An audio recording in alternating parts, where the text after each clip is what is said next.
How to fade in and fade out music in Kdenlive. First of all, open your Kdenlive project and look at the music clip on the timeline. To add a fade in, hover your mouse over the top left corner of the music clip. You will see a green circle appear. Click and drag it toward the right to gradually increase the volume at the beginning of the clip. For a fade out, move your mouse to the top right corner of the same clip. A red circle will show up. Drag it toward the left to smoothly lower the volume at the end of the clip.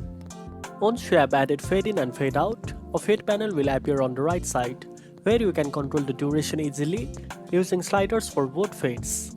This method is quick, non-destructive, and gives you visual control over the length of each fade. The curves will show the transition clearly, and you can adjust them at any time just by dragging. Make sure to play back your project and listen carefully to ensure the fade-ins and fade-outs sounds natural. And that's it. Now you know how to fade in and fade out music in Kdenlive. If you found this video helpful, don't forget to like, share and subscribe for more tech tips. Thanks for watching and I'll see you in the next one.